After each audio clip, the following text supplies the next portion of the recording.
Hello అండి, నమస్కారం. సిరి entertainment ఛానల్కి స్వాగతం. నా పేరు రోజా. ఇప్పుడు నేను చెప్పబోయే స్టోరీ నీపై చాలా ప్రేమ ఉంది, ఎపిసోడ్ 65. స్టోరీలోకి వెళ్ళే ముందు చిన్న రిక్వెస్ట్.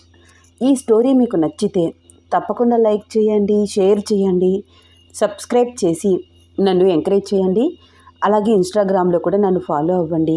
ఇంకా ఆలస్యం చేయకుండా స్టోరీలోకి వెళ్ళిపోదాం. అర్జున్ చెప్పిందంతా విని బాగా ఆలోచించాడు డీజీపీ రామచంద్రన్. చూడు అర్జున్, నువ్వు చాలా సిన్సియర్ ఆఫీసర్ అని నాకు బాగా తెలుసు. నువ్వే రూల్స్ బ్రేక్ చేస్తున్నావంటే పరిస్థితి ఎలా ఉందో నేను అర్థం చేసుకోగలను. ఇప్పుడు టైం 7:30 అవుతుంది. నువ్వు చెప్పిన హెడ్ క్వార్టర్స్కి వెళ్ళేసరికి 1 అవర్ పైనే టైం పడుతుంది. వాళ్ళు ఇదంతా సెర్చ్ చేసి ఎప్పుడు మనకి ఇన్ఫర్మేషన్ ఇస్తారు? ఇది అయ్యే పని కాదు అర్జున్. సార్, ప్లీజ్ సార్, నేను మిమ్మల్ని అక్కడికి అరగంటలో తీసుకువెళ్తాను. Please sir, cooperate with me. ఎంతోమంది అమ్మాయిలు ఆ దందాలో ఉన్నారు సార్. మా ఫ్యామిలీ మెంబర్స్తో సహా ఎంతోమంది యూత్ డ్రగ్స్కి బానిస అయిపోతున్నారు. ఇప్పుడు ఈ ఇన్ఫర్మేషన్తో ఇదంతా చేస్తుంది ఎవరో, దీని వెనకాల ఉన్నది ఎవరో తెలుసుకునే అవకాశం ఉంది సార్. ఇప్పుడు ఈ అవకాశం మిస్ అయితే నేను ప్రాణంగా ప్రేమించిన అమ్మాయి నాకు ప్రాణాలతో దక్కదు. పైగా ఎంతోమంది అమ్మాయిల జీవితాలు నాశనమైపోతాయి. మా అత్త కూతురుని కూడా వాళ్ళు ట్రాప్ చేశారు సార్. అర్జున్ కళ్ళల్లో కన్నీళ్ళు. ట్రై టు అండర్స్టాండ్ సార్, రిక్వెస్ట్గా అడుగుతున్నాడు. సరే పద వెళ్దాం అని డీజీపీ రామచంద్రన్ అనగానే కళ్ళు తుడుచుకుని ఊపిరి పీల్చుకుని డీజీపీ రామచంద్రన్తో సహా బైక్ మీద స్పీడ్గా బయలుదేరాడు అర్జున్. అర్జున్, అయితే నీ మరదల్ని, నువ్వు ప్రేమించే అమ్మాయిని, ఇద్దరిని వాళ్ళు కిడ్నాప్ చేశారా? అవును సార్, వాళ్ళ కస్టడీలోనే ఇద్దరూ ఉన్నారు. ఇది అసలు న్యాచురల్ అనిపించట్లేదు కదా. వాళ్ళు ఎందుకో నీ ఫ్యామిలీని టార్గెట్ చేస్తున్నారని నాకు అనిపిస్తోంది. నిజమే సార్, ఈ కేసు డీల్ చేస్తుంది నేను. అందుకే వాళ్ళు నాపై కాన్సన్ట్రేషన్ చేశారు. వాళ్ళ బైక్ స్పీడ్గా వెళ్తోంది. వాళ్ళ వెనకాలే సెక్యూరిటీ గార్డ్స్ ఫాలో అవుతున్నారు. గాల్లో తేలిపోతున్నామా అన్నంత స్పీడ్గా బైక్ ముందుకు వెళ్తోంది. డీజీపీ రామచంద్రన్ అర్జున్ని గట్టిగా పట్టుకుని కూర్చున్నాడు. కరెక్ట్ లొకేషన్కి చేరుకునేసరికి 30 నిమిషాలు పట్టింది. ఏంటయ్యా అసలు ఆ స్పీడ్ ఏంటి? పై ప్రాణాలు పైనే పోయాయా అన్నట్లు కొంచెం చిన్నగా రావచ్చు కదా అని సీరియస్ అవుతూనే ఆఫీస్లోకి వెళ్ళాడు DGP Ramachandran. State government health ఇన్స్టిట్యూషన్కి సంబంధించిన మేనేజ్మెంట్ ఆఫీసర్స్తో మాట్లాడి ఈ స్టేట్లో ఎంతమంది గోల్డెన్ బ్లడ్ గ్రూప్ కలిగి ఉన్నారో ఎంక్వైరీ స్టార్ట్ చేశారు డీజీపీ రామచంద్రన్ మరియు అర్జున్. ఆ స్టేట్లో గోల్డెన్ బ్లడ్ గ్రూప్ ఉన్నవాళ్ళు ఒక్కరు ఉన్నారని తెలిసి చాలా చాలా ఆశ్చర్యపోయారు. అర్జున్, టైం లేదు. ఇప్పటి వరకు ఇంత కంగారు పడ్డావు, ఇప్పుడేంటి అలా చూస్తూ నిలబడ్డావు? బయలుదేరు, ఫుల్ ప్రొటెక్షన్తో వెళ్ళు అన్నాడు డీజీపీ రామచంద్రన్. ఎస్ సార్, మీరు నాతో రావట్లేదా సార్ అడిగాడు అర్జున్. ఏంటయ్యా, నీ వయసు 26, నా వయసు 50 సంవత్సరాలు. నువ్వు డ్రైవ్ చేస్తుంటే నా హార్ట్ బీట్ 120 దాటుతోంది. నా వల్ల కాదు, కానీ నువ్వు వెళ్ళు. ఎప్పటికప్పుడు కేస్ డీటెయిల్స్ అన్నీ నాకు ఇన్ఫర్మేషన్ ఇవ్వు. ఏది ఏమైనా ఈరోజు ఈ మిస్సింగ్ కేస్ హిస్టరీకి, ఆ క్రిమినల్ యాక్టివిటీస్కి చెక్ పెట్టి తీరాలి అని మనసులో అనుకుంటూ షూర్ సార్ అంటూ అర్జున్ సెల్యూట్ చేసి బైక్ మీద అక్కడి నుంచి బయలుదేరాడు. డ్రైవ్ చేస్తూనే బ్లూటూత్లో ప్రతాప్తో మాట్లాడుతున్నాడు. ప్రతాప్, టీం రెడీగా ఉందా? ఆల్వేస్ రెడీగా ఉన్నారు సార్. ఓకే ప్రతాప్, నేను ఉన్న లొకేషన్ నీకు షేర్ చేస్తున్నాను. టీంతో సహా నువ్వు కూడా బయలుదేరు. ఓకే సార్, వెంటనే బయలుదేరుతాము. అర్జున్ తాను ఉన్న లొకేషన్ ప్రతాప్కి షేర్ చేశాడు. మరొక వైపు రూప బ్యాగ్కి ఉన్న నావిగేటర్ సిటీకి చాలా దూరంగా ఒక లొకేషన్ చూపిస్తోంది. అటు నుంచి ఎటూ మూవ్ అవ్వలేదు. అసలు రూప స్పృహలో ఉందా? తను ఎలాంటి పరిస్థితుల్లో ఉంది? లాస్యా కూడా రూపతోనే ఉంది కదా, తను ఎలా ఉండి ఉంటుంది? ఇద్దరు డేంజర్ సిచ్యువేషన్లో ఉన్నారు. ఇద్దరు కూడా నాకు చాలా కావాల్సిన వాళ్ళు. ఇద్దరిని సేవ్ చేయాలి. ఇప్పుడు వాళ్ళిద్దరూ నా రిలేటివ్స్ అని ఆ క్రిమినల్స్కి ఖచ్చితంగా తెలిసి ఉంటుందా? నా ఊహ నిజమైతే లాస్యాని ఏదో ఒక సీక్రెట్ ప్లేస్లో జాగ్రత్తగా ఉంచుతారు. ఒకవేళ నేను వాళ్ళు ఎక్కడ ఉన్నారో తెలుసుకుని రూపని సేవ్ చేసినా కూడా మళ్ళీ అప్పచెప్పమని లాస్యాని అడ్డు పెట్టుకుని బ్లాక్మెయిల్ చేసినా చెయ్యవచ్చు. అటు రూపని వదలలేను, ఇటు లాస్యాని వదులుకోలేను. ఎలా? వీళ్ళిద్దరిని ఎలా సేవ్ చేయడం అని రకరకాలుగా ఆలోచిస్తున్నాడు అర్జున్. దారి మధ్యలో తన టీం మెంబర్స్ సెక్యూరిటీతో సహా అర్జున్తో యాడ్ అయ్యారు. అందరూ లొకేషన్కి చేరుకున్నారు. అర్జున్ చిన్న క్లారిటీ కోసం తేజకి కాల్ చేశాడు. ట్యూషన్ పాయింట్లో క్లాస్ వింటున్న తేజ అర్జున్ నుంచి ఫోన్ రావడం చూసి కొంచెం కంగారు పడుతూ ప్రొఫెసర్ని పర్మిషన్ అడిగి బయటికి వచ్చి కాల్ లిఫ్ట్ చేసింది. Hi sir. హాయ్ తేజ, చిన్న ఇన్ఫర్మేషన్ ఇవ్వగలవా? ఏంటి సార్ అంత కంగారుగా మాట్లాడుతున్నారు? Anything wrong? తేజ, నువ్వు నన్ను క్వశ్చన్ వేయకు, ప్లీజ్ నాకు చిన్న ఇన్ఫర్మేషన్ ఇవ్వు. అర్జున్ అడిగిన ఇన్ఫర్మేషన్కి డీటెయిల్స్ చెప్పింది. కానీ ఎందుకు సార్ ఆయన గురించి అడుగుతున్నారు అడిగింది Teja. Nothing Teja, thank you for the information. Hospital address కరెక్టేనా? కరెక్టే సార్, మొన్న నేను వెళ్ళి చూసి వచ్చాను కూడా. ఓకే బాయ్, తర్వాత మాట్లాడతాను. తనకి వచ్చిన ఇన్ఫర్మేషన్ తలుచుకుంటుంటే అస్సలు నమ్మలేకపోతున్నాడు అర్జున్. ఇదంతా నడిపిస్తోంది అతనా, లేక నాకు వచ్చిన ఇన్ఫర్మేషన్ తప్ప? అసలు అతనికి ఇలాంటి క్రిమినల్ యాక్టివిటీస్ చేయవలసిన అవసరం ఏముంది? చెప్పలేనంత ఆస్తి ఉంది, ఇలాంటి దందాలు నడిపించాల్సిన అవసరం ఏమిటి? ఆలోచిస్తూనే స్పాట్కి చేరుకున్నాడు అర్జున్. సరాసరి హాస్పిటల్ లోపలికి వెళ్ళి ఐసీయూలో ట్రీట్మెంట్ తీసుకుంటున్న కృష్ణమూర్తి డీటెయిల్స్ తెలుసుకోవడానికి హాస్పిటల్ డిఎన్తో మాట్లాడుతున్నాడు అర్జున్. ఆ పేషెంట్ పరిస్థితి క్రిటికల్గా ఉంది sir. 1 year back mild stroke కూడా వచ్చింది. రీసెంట్లీ ఆయనపై యాసిడ్ దాడి జరిగింది. ఆ షాక్లోనే మరొకసారి హార్ట్ స్ట్రోక్ వచ్చింది. సర్జరీ అయితే చేశాం, కానీ ఆయన బ్రతకడానికి అవకాశం లేదు. హార్ట్ ట్రాన్స్ప్లాంటేషన్ జరగాలి. నార్మల్ పర్సన్స్కే హార్ట్ ట్రాన్స్ప్లాంటేషన్ జరగాలంటే 100 మందిలో ఒకరిద్దరికి మాత్రమే సాధ్యమవుతుంది. పైగా ఇతనిది రేర్ బ్లడ్ గ్రూప్ సార్. అసలు డోనర్ దొరికే అవకాశమే లేదు. ఆ పేషెంట్ ఎక్కడ ఉన్నారు? ఇందాకే వాళ్ళ రిలేటివ్స్ వచ్చి తీసుకువెళ్ళారు. అంబులెన్స్లో వెళ్తున్నారు. మీ హాస్పిటల్ అంబులెన్సా? అవును, జస్ట్ 10 minutes అవుతుంది. ఓకే, వెంటనే డ్రైవర్కి కాల్ చేసి వాళ్ళు ఏ లొకేషన్లో ఉన్నారో కనుక్కోండి, చాలా సీరియస్గా అన్నాడు అర్జున్. అర్జున్ పోలీస్ డ్రెస్లో అంత సెక్యూరిటీతో వచ్చి అంత సీరియస్గా మాట్లాడుతుంటే ఏదో జరుగుతోందని అర్థమై ఆ రిసెప్షనిస్ట్ ఎక్కువ ఆర్గ్యూ చేయకుండా డ్రైవర్కి కాల్ చేసింది. డ్రైవర్ ఉన్న లొకేషన్కి చాలా స్పీడ్గా స్టాఫ్తో సహా చేరుకున్నాడు అర్జున్. ఆ అంబులెన్స్ని అంతమంది పోలీసులు వచ్చి ఆపడంతో కంగారు పడి డ్రైవర్ కిందకి దిగాడు. ఒక్కసారిగా పోలీసులందరూ అంబులెన్స్ని చుట్టుముట్టారు.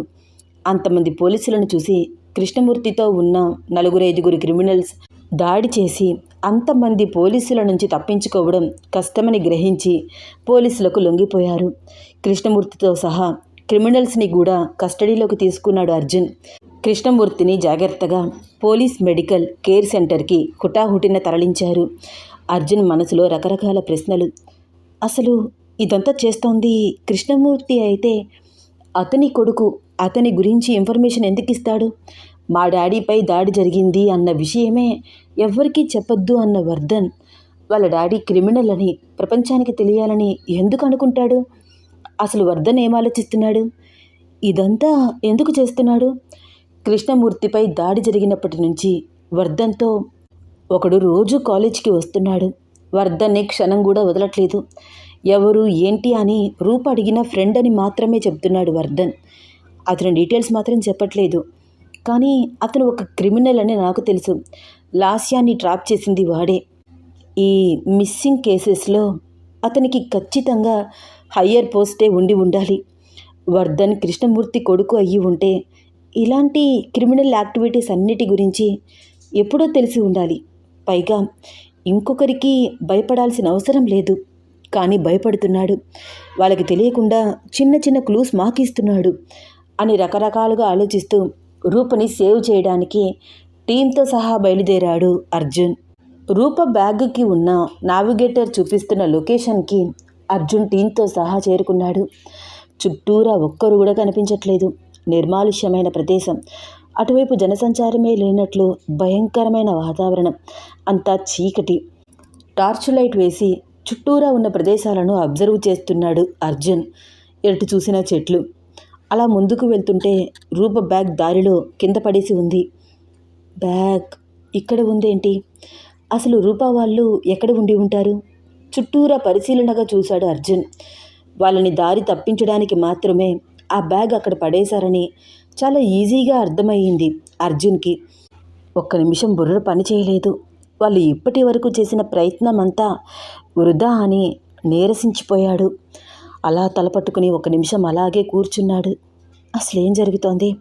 పోలీస్ ప్రొటెక్షన్లో ఉన్న రూపని కిడ్నాప్ చెయ్యాలి అంటే వాళ్ళు ఎంత జాగ్రత్త పడి ఉండాలి? కాలేజ్ దగ్గర సీసీటీవీ ఫుటేజ్ నుంచి తప్పించుకున్నారు. సెక్యూరిటీ గార్డ్స్ని ట్రాప్ చేశారు. రూపని కిడ్నాప్ చేసేటప్పుడు తన దగ్గర ఉన్న థింగ్స్ అన్నీ చెక్ చేస్తారు కదా.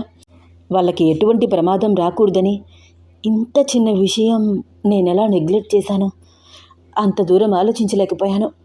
కానీ సిటీకి ఇంత దూరంగా ఈ బ్యాగ్ ఇక్కడే ఎందుకు పడేశారు? అర్జున్ చాలా చురుకుగా ఆలోచించడం స్టార్ట్ చేశాడు. వెంటనే ప్రతాప్కి కాల్ చేశాడు. ప్రతాప్, ఎక్కడ ఉన్నావు? On the way sir. మీరు ఉన్న చోటికి ఒక 20 మినిట్స్లో చేరుకుంటాను. ప్రతాప్, అక్కడే ఆగు. వెంటనే వెనక్కి తిరిగి వెళ్ళు. కృష్ణమూర్తిని తీసుకువెళ్ళడానికి ఒక criminal gang under police protection ఇన్ఛార్జిపై దాడి చేయడానికి కూడా వెనకాడరు. ఇది చాలా తేడాగా ఉంది. మనల్ని ట్రాప్ చేశారు ప్రతాప్. వెంటనే బ్రేక్ వేశాడు ప్రతాప్. ఏం మాట్లాడుతున్నారు సార్? అయితే మనం ఇప్పుడు వెళ్తోంది కరెక్ట్ లొకేషన్కి కాదా? రూపా మేడం అక్కడ లేరా? మనం ఒక్కసారి అక్కడ పరిశీలనగా చూస్తే మేడం దొరుకుతారేమో సార్. ముందు మనం మేడంని రక్షిస్తే ఆ కృష్ణమూర్తిని బ్రతికించడం వాళ్ళ వల్ల కాదు సార్. Pratap, just shut up. నేను చెప్పేది విను. ఇదంతా ట్రాప్. రూపా ఇక్కడ లేదు. మేము ఆల్రెడీ లొకేషన్కి చేరుకున్నాము. కావాలనే మనల్ని ఈ సిటీకి ఇంత దూరంగా తీసుకువచ్చాడు. అక్కడ పెద్దగా సెక్యూరిటీ లేదు. ఇద్దరే పోలీస్ ఇన్ఛార్జెస్ ఉన్నారు. ఓకే సార్, నేను ఇప్పుడే రిటర్న్ అవుతున్నాను. ఎవరైనా అక్కడికి వస్తే షూట్ చేస్తాను. ప్రతాప్, ముందు చెప్పేది విను. ఎవరిని షూట్ చేయొద్దు. వాళ్ళు కృష్ణమూర్తిని తీసుకువెళ్ళాలి. నువ్వు వాళ్ళని ఫాలో చేయి. వాళ్ళకు తెలియకుండా. Be careful. వాళ్ళు నిన్ను అబ్జర్వ్ చేస్తే నీ ప్రాణానికే ప్రమాదం. జాగ్రత్త. సార్, అయితే మన పోలీస్ ఇన్ఛార్జెస్కి ప్రమాదం ఉంటుంది కదా సార్. ఇన్ఫర్మేషన్ ఇవ్వనా? నో, నువ్వు అలా ఏమీ చేయొద్దు. నువ్వు ఇప్పుడు వాళ్ళకి ఎటువంటి ఇన్ఫర్మేషన్ ఇచ్చినా వాళ్ళు కృష్ణమూర్తిని అక్కడ నుంచి తప్పించడానికి ప్రయత్నిస్తారు. అప్పుడు నిజంగా వాళ్ళ ప్రాణానికి ప్రమాదం. మరేం చేద్దాం సార్? వాళ్ళందరూ క్రిమినల్స్ అని తెలుసు కదా. పాపం సార్, వాళ్ళు వాళ్ళ డ్యూటీ చేస్తున్నారు. అన్యాయంగా ఈ క్రిమినల్స్ దాడిలో చనిపోతారు సార్. మనకి తెలిసి కూడా ఇన్ఫర్మేషన్ ఇవ్వకపోతే మనకి మానవత్వం లేనట్లే సార్. 1 మినిట్ లైన్లో ఉండు ప్రతాప్ అంటూ పోలీస్ ఇన్ఫార్మర్స్కి కాన్ఫరెన్స్ కాల్ కలిపాడు అర్జున్. సార్, చెప్పండి సార్. చూడండి, నేను చెప్పింది చెప్పినట్లు చేయండి. Be careful. ఎందుకు, ఏమిటి ఇలాంటి క్వశ్చన్స్ వెయ్యొద్దు. టైం లేదు. నా మాట వినకపోతే నెక్స్ట్ మినిట్ మీకు ఏదైనా జరగచ్చు. అర్జున్ వాయిస్లో అంత సీరియస్నెస్ విని కొంచెం కంగారుగా అనిపించి, ఓకే సార్, ఏం చేయాలి ఇప్పుడు అన్నారు ఆ పోలీస్ ఇన్ఛార్జెస్. మీరు కాకుండా అక్కడ ఇంకెవరైనా ఉన్నారా? లేదు సార్, ఎవరూ లేరు. డాక్టర్స్ కూడా డిన్నర్ కని బయటికి వెళ్ళారు. ఓకే, వాళ్ళ డ్రెస్సులు ఏమైనా అక్కడ ఉన్నాయా? ఉన్నాయి సార్. సివిల్ డ్రెస్లో బయటికి వెళ్ళారు. నేను చెప్పేది జాగ్రత్తగా వినండి. మీ యూనిఫామ్ తీసేసి అక్కడ ఉన్న డాక్టర్ కోట్ వేసుకోండి. స్టెటస్కోప్ మెయింటైన్ చేయండి. డాక్టర్స్ లాగా ట్రీట్ చేయండి. టైం లేదు అని అర్జున్ చాలా సీరియస్గా గట్టిగా చెప్తుంటే ఎందుకు, ఏమిటి అని క్వశ్చన్స్ వెయ్యాలి అని అనిపించినా వాళ్ళని అర్జున్ అంతలాగా వార్న్ చేస్తుంటే క్వశ్చన్స్ వేయకుండా అర్జున్ చెప్పినట్లే చేశారు ఆ పోలీస్ ఇన్ఫార్మర్స్. సార్, మీరు చెప్పినట్లే ఎక్స్చేంజ్ చేసుకున్నాము. Okay, very good. ఫోన్ లైన్లో ఉంచండి. ఎవరు వచ్చినా ఏం మాట్లాడినా కాన్ఫిడెంట్గా సమాధానం చెప్పండి. అసలు వాళ్ళకి డౌట్ రాకూడదు. ఓకే సార్ అంటూ వాళ్ళు ఫోన్ కొంచెం పక్కగా పెట్టి డాక్టర్స్ లాగా ట్రీట్ చేస్తున్నారు. ప్రతాప్, వినిపిస్తోందా? చెప్పండి సార్, లైన్లోనే ఉన్నాను. ఏం చేస్తున్నావు? మీరు చెప్పినట్లు రిటర్న్ అయ్యాను సార్. జస్ట్ 10 మినిట్స్లో వెళ్ళిపోతాను. Be careful Pratap. వాళ్ళకి దూరంగా ఉండి అబ్జర్వ్ చేయి. దగ్గరికి మాత్రం వెళ్ళొద్దు. Okay sir. వాళ్ళు ఏ రూట్లో వెళ్తున్నారో మాకు లొకేషన్ పంపించు. అండ్ నిన్నెవ్వరూ అబ్జర్వ్ చేయకుండా జాగ్రత్త పడు. Okay sir. ప్రతాప్ 10 మినిట్స్లోనే లొకేషన్కి చేరుకుని అక్కడికి కొంచెం దూరంలో ఉన్న బడ్డీ కొట్టు దగ్గర ఆగి సిగరెట్ ఒకటి తీసుకుని స్మోక్ చేస్తూ చాలా క్యాజువల్గా అబ్జర్వ్ చేస్తున్నాడు. చాలా నిశ్శబ్దంగా అంబులెన్స్ రావడం చూసి లైన్లో ఉన్న అర్జున్తో మాట్లాడుతూ, సార్, అంబులెన్స్ వచ్చింది సార్. చాలా నిశ్శబ్దంగా. సైరెన్ వేయకుండా ఇద్దరు ముగ్గురు లోపలికి వెళ్తున్నారు సార్. కార్ డ్రైవర్ లాగా ఉన్నాడు ఒకడు డాక్టర్, ఇంకొకరు నర్సు లాగా కనిపిస్తున్నారు. మొత్తం ఒక 5-6 ఉన్నారు సార్. ప్రతాప్, వాళ్ళందరూ క్రిమినల్స్. ఎక్కడా అంబులెన్స్ సైరన్ వేయకుండా రాదు. పైగా ఇక్కడ క్రిమినల్స్ తప్ప నార్మల్ పేషెంట్స్ ఎవరూ ట్రీట్మెంట్ తీసుకోరు కదా. బీ కేర్ఫుల్ ప్రతాప్, జాగ్రత్తగా అబ్జర్వ్ చేయి. Okay sir. కానీ లోపల వాళ్ళకి ప్రమాదం జరిగే అవకాశం కూడా ఉంది కదా సార్. కోర్స్ ప్రతాప్ ఉంది, కానీ వాళ్ళు పోలీస్ ఇన్ఫార్మర్స్ అని తెలిసే అవకాశం లేదు కనుక ప్రస్తుతానికి వాళ్ళకి వచ్చిన ప్రమాదం ఏమీ లేదు. పైగా వాళ్ళ తెలివితేటలు వాళ్ళకు ఉంటాయి. పోలీస్ ఇన్ఫార్మర్స్ కదా, వాళ్ళ ప్రొటెక్షన్ వాళ్ళు చూసుకుంటారు. మరీ ఏదైనా డేంజర్ సిచ్యువేషన్ ఫేస్ చేయవలసి వస్తే ఇంటాక్సికేషన్ స్ప్రే చేసి స్పృహ తప్పేలాగా చేస్తారు. కానీ సార్, అలా కాకుండా ఏదైనా ప్రమాదం జరిగితే? జరగదు ప్రతాప్, నేను చెప్తున్నాను కదా. వాళ్ళకి ఇవ్వాల్సిన ఇన్స్ట్రక్షన్స్ నేను ఇచ్చాను. వాళ్ళ జాగ్రత్తలో వాళ్ళు ఉంటారు. నువ్వు నేను చెప్పేది విను. అక్కడికి వచ్చిన ప్రతి ఒక్కరిని అబ్జర్వ్ చేస్తున్నావా? చేశాను సార్. మాస్కులు పెట్టుకున్నారు, గ్లౌజెస్ వేసుకున్నారు. అదే ఎందుకు అంత జాగ్రత్త పడి వచ్చారు? వాళ్ళకి తెలుసు ప్రతాప్, ఇక్కడ పోలీస్ ఇన్ఫార్మర్స్ ఉంటారు అని, ప్రతి కార్నర్లోనూ సీసీటీవీ ఫుటేజెస్ ఉంటాయి అని. సో వాళ్ళు ఏం చేసినా పక్కా ప్రూఫ్స్ ఉంటాయి కాబట్టి సాఫ్ట్గా డీల్ చేయడానికి ట్రై చేస్తారు. డోంట్ వరీ, జరిగేదంతా క్లియర్గా చూడు.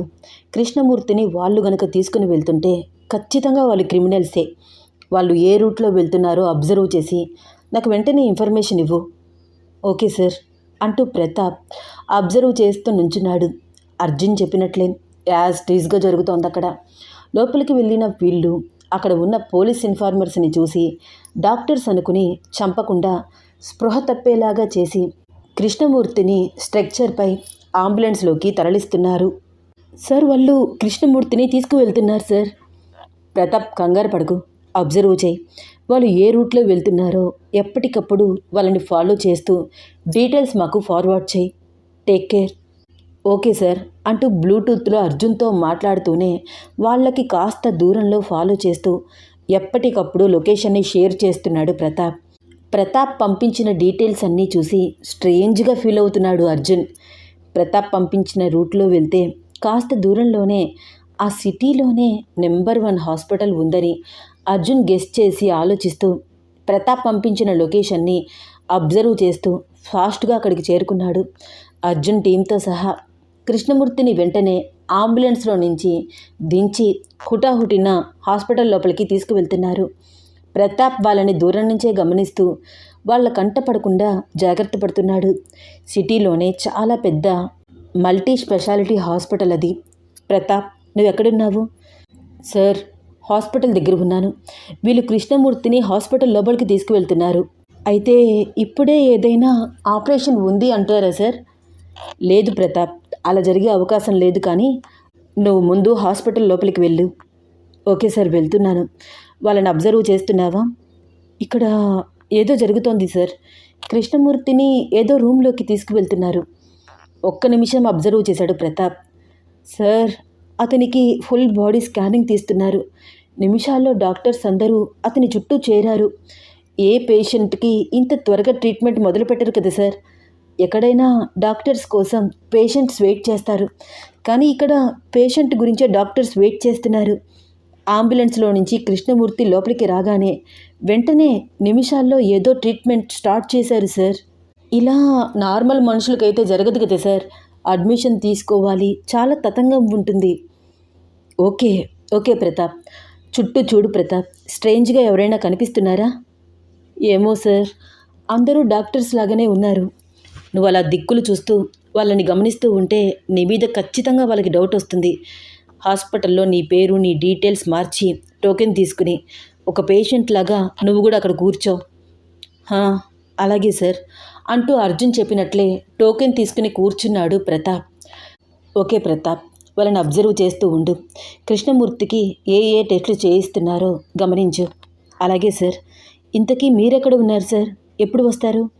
నీకు దగ్గరలోనే ఉన్నాము. మేమందరం అక్కడికి వస్తే మమ్మల్ని అబ్జర్వ్ చేస్తారు ప్రతాప్ వాళ్ళు. వెంటనే అక్కడి నుంచి ఎస్కేప్ అవుతారు. అది మల్టీ స్పెషాలిటీ హాస్పిటల్. ప్రతి యాంగిల్ నుంచి సీసీటీవీ రివ్యూ కనిపిస్తుంది. సో వాళ్ళు మన చేతికి చిక్కకుండా తప్పించుకోవడానికి చాలా ఛాన్స్ ఉంది. నువ్వు నేను చెప్పిన పని చేయి. మనం ప్లాన్ చేస్తే వాళ్ళు తప్పించుకోకూడదు ప్రతాప్. 1% కూడా ఛాన్స్ ఇవ్వకూడదు. మేం వచ్చే టైం ఇంకా ఉంది. Okay sir, I will be try my level best అంటూ ఎవరికీ డౌట్ రాకుండా డాక్టర్స్ కృష్ణమూర్తిని ఏ ల్యాబ్స్కి తీసుకువెళ్తున్నారు, ఎటువంటి టెస్ట్ చేస్తున్నారు దూరం నుంచే చూస్తూ అబ్జర్వ్ చేస్తున్నాడు ప్రతాప్. హాఫ్ అన్ అవర్ తర్వాత A to Z ఇన్ఫర్మేషన్ మొత్తం అర్జున్కి క్లియర్గా ఎక్స్ప్లెయిన్ చేశాడు. అర్జున్ తన ఫ్రెండ్ హర్షితకి కాల్ చేసి, హర్షి బిజీగా ఉన్నావా? కొంచెం బిజీగానే ఉన్నాను, ఏం కావాలో చెప్పు అంది హర్షిత. చిన్న ఇన్ఫర్మేషన్ అంటూ కృష్ణమూర్తికి చేస్తున్న టెస్ట్ల గురించి ఎక్స్ప్లెయిన్ చేసి రిపోర్ట్స్ రావడానికి ఎంత టైం పడుతుంది అని అడిగాడు అర్జున్. క్రిటికల్ కండిషన్ అంటున్నావు కదా, ట్రీట్మెంట్ స్టార్ట్ చేయాలి కనుక వీలైనంత త్వరగా వర్క్ చేస్తారు అర్జున్. మ్యాక్సిమం 1 అవర్ అంతే. నువ్వు చెప్పిన టెస్ట్ రిపోర్ట్స్ రావడానికి అంతకుమించి టైం ఏమీ పట్టదు. Okay, thanks Harshi. It's okay. Call cut చేసింది హర్షిత. అర్జున్ వెంటనే ప్రతాప్కి కాల్ చేశాడు. ప్రతాప్, ఇప్పుడు కృష్ణమూర్తి ఎక్కడ ఉన్నాడు? 5th floor sir, number 22, operation theatre పక్కనే. చెప్పేది జాగ్రత్తగా విను. వెంటనే గ్రౌండ్ ఫ్లోర్కి రా. రిసెప్షనిస్ట్తో మాట్లాడి ఈరోజు ఎంతమందికి ఆపరేషన్స్ జరుగుతుందో ఏంటో క్లియర్గా డీటెయిల్స్ అడిగి తెలుసుకో. కానీ సార్, వాళ్ళు నాకు ఎలా చెప్తారు? నేను నా ఐడెంటిటీ చెప్పి తీరాలి, అప్పుడే వాళ్ళు నాకు ఈ డీటెయిల్స్ అన్నీ చెప్తారు. చెప్పు ప్రతాప్, నీ ఐడెంటిటీ తనకి చెప్పక తప్పదు. అలాగే చిన్న బెదిరింపు కూడా. ఈ విషయం ఇంకొకరికి చెప్తే తప్పకుండా తన మీద కూడా యాక్షన్ తీసుకోవాల్సి వస్తుంది అని చిన్న వార్న్ కూడా ఇవ్వు. అర్జున్ చెప్పినట్లే కిందకి వచ్చి రిసెప్షనిస్ట్ని అడిగి పేషెంట్స్ లిస్టు మొత్తం తీసుకున్నాడు ప్రతాప్.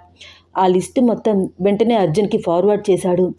అర్జున్ ఆ డీటెయిల్స్ మొత్తం క్లియర్గా అబ్జర్వ్ చేసి తన ఫోన్లో 2 నిమిషాలు సెర్చ్ చేశాక క్లారిటీ వచ్చింది తనకి. ప్రతాప్, ఆ లిస్టు బాగా గమనించు. నెంబర్ 3 పేషెంట్ డీటెయిల్స్ అన్నీ అబ్జర్వ్ చేయి. తనే రూప. మీకెలా తెలుసు సార్? భాగ్యవతి 50 ఇయర్స్ అని ఉంది కదా సార్. ప్రతాప్, సరిగ్గా చూడు. వాళ్ళు చెప్పిన స్టేట్, ఇచ్చిన పిన్ కోడ్ నెంబర్ అస్సలు సూట్ అవ్వట్లేదు. వాళ్ళు చెప్పిన స్టేట్కి అది పిన్ కోడ్ నెంబర్ కాదు. పైగా వాళ్ళు ఇచ్చిన ఆధార్ నెంబర్ మ్యాచ్ అవ్వట్లేదు. అది భాగ్యవతి కాదు.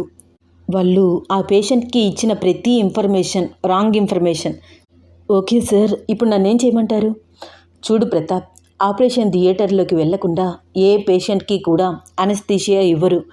ఆపరేషన్ థియేటర్లోకి వెళ్లకుండానే స్ట్రెచ్చర్ మీద ఏ పేషెంట్నైనా తీసుకువెళ్తే వెంటనే మాకు ఇన్ఫర్మేషన్ ఇవ్వు. మేము నీకు చాలా దగ్గరలో ఉన్నాము. రీచ్ అవ్వడానికి 2 minutes పడుతుంది. వెంటనే అలర్ట్ అవుతాము. ఓకే సార్, షూర్ అంటూ అంతా గమనిస్తున్నాడు ప్రతాప్.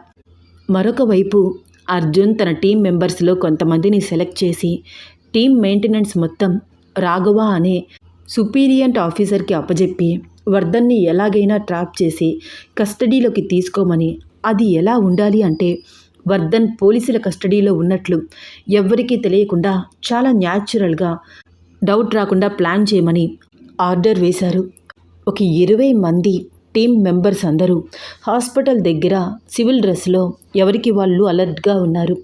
మరొక వైపు కాలేజ్ దగ్గర ఇంకొక టీం మెంబర్ వర్ధన్ని కస్టడీలోకి ఎలా తీసుకోవాలి అని రకరకాలుగా ప్లాన్ చేస్తున్నారు.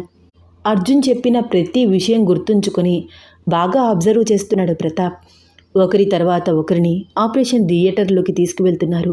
దాదాపు గంట తర్వాత తిరిగి ఐసీయూ వార్డ్కి షిఫ్ట్ చేస్తున్నారు. కాసేపటి తర్వాత ఆ లిఫ్ట్లో నుంచి స్ట్రెక్చర్పై ఒక పేషెంట్ని తీసుకురావడం చూసి దగ్గరికి వెళ్ళబోయాడు ప్రతాప్. కానీ అక్కడ ఉన్న కాంపౌండర్స్, నర్సులు ఎవరూ పేషెంట్ దగ్గరికి రానివ్వట్లేదు. ఆ పేషెంట్కి అడుగు వేస్తే అందుతుందా అన్నంత దూరంలో ఉండి ఆ పేషెంట్ డీటెయిల్స్ అబ్జర్వ్ చేశాడు ప్రతాప్. సార్, మీరు చెప్పినట్లు జరిగింది. ఒక పేషెంట్ని స్పృహ లేని స్థితిలో ఆపరేషన్ థియేటర్లోకి తీసుకువెళ్తున్నారు. త్వరగా రండి సార్, వార్న్ చేశాడు ప్రతాప్. ప్రతాప్, మన ఆఫీసర్స్ ఆల్రెడీ హాస్పిటల్లో ఉన్నారు, యూ డోంట్ వరీ అంటూ 2 నిమిషాలలో ప్రతాప్ ఉన్న ఫ్లోర్కి చేరుకుని సరాసరి హాస్పిటల్ థియేటర్లోకి వెళ్ళారు కాప్స్. అప్పటికే ఆపరేషన్స్కి అన్నీ సిద్ధం చేశారు. ఇంకొక నిమిషంలో ఆపరేషన్ స్టార్ట్ చేస్తారు అనగా వాళ్ళందరూ లోపలికి రావడంతో స్టన్ అయిపోయారు డాక్టర్స్ అందరూ. వీళ్ళందరినీ కస్టడీలోకి తీసుకోండి అంటూ స్పృహలో లేని పేషెంట్ దగ్గరికి వెళ్ళి తనని చూశాడు అర్జున్. తను రూప కాదు, లాస్య. ఒక్క నిమిషం ఏం జరుగుతుందో అర్జున్కి అర్థం కాలేదు. ఇదేంటి, లాస్య ఉంది ఇక్కడ? అయితే రూప ఏది? లాస్యాకి ఎలాంటి ఆపరేషన్ చేయాలనుకుంటున్నారు వీళ్ళు? వెంటనే అలర్ట్ అయ్యి కృష్ణమూర్తి ఉన్న వార్డులోకి వెళ్ళి అతని చుట్టూ ఉన్న డాక్టర్స్ వైపు డౌట్గా చూస్తూ కృష్ణమూర్తిని కస్టడీలోకి తీసుకోవడానికి ప్రయత్నించాడు. అంతే, ఒక్కసారిగా వాళ్ళల్లో ఒకడు స్పీడ్గా అర్జున్ మీదకి దూసుకువచ్చాడు. అర్జున్ వెనకాలే ఉన్న ప్రతాప్ అది గమనించి లాగిపెట్టి కాలుతో వాడిని ఒక్క తన్ను తన్నాడు. ఆ దెబ్బకి వాడు వెళ్ళి అవతల పడ్డాడు. అంతే, ఒక్కసారిగా కాప్స్ అందరూ డాక్టర్ సూట్ వేసుకుని కృష్ణమూర్తి చుట్టూ ఉన్న వాళ్ళందరూ క్రిమినల్స్ అని అర్థం చేసుకుని కస్టడీలోకి తీసుకున్నారు. Good job Pratap.